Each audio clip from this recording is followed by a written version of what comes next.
Trading psychology എത്രത്തോളം important ആണ്? നമ്മുടെ ട്രേഡിംഗ് സൈക്കോളജി ഇമ്പ്രൂവ് ചെയ്യാൻ എന്തൊക്കെയാണ് ചെയ്യുന്നത് നമ്മൾ? ട്രേഡിംഗ് സൈക്കോളജി ഇമ്പ്രൂവ് ചെയ്യാനായിട്ട് ഞാൻ ചെയ്തിരിക്കുന്ന കാര്യങ്ങൾ പറയാം.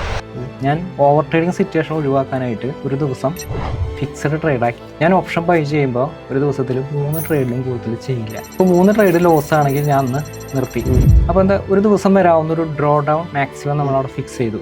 അപ്പോൾ നമ്മളൊരു പിന്നെ അടുത്തൊരു കാര്യം എന്ന് പറയുന്നത്, നമുക്ക് പൊസിഷൻ അധിക സമയം വയ്ക്കാതിരിക്കാം. ഓപ്ഷൻ എന്ന് പറയുന്നത് ഒരു കോൺട്രാക്റ്റ് ആണ്. അത് ഗ്രീഡി വരുന്നതാണ്. പെട്ടെന്ന് വലിയ പ്രോഫിറ്റും പെട്ടെന്ന് വലിയ ലോസും വരും.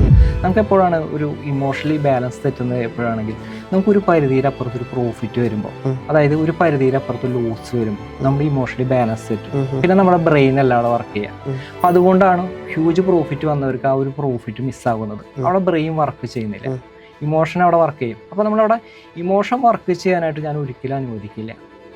ഓക്കെ, അതിനു മുൻപ് തന്നെ എക്സിറ്റ് ചെയ്ത് കളയാം.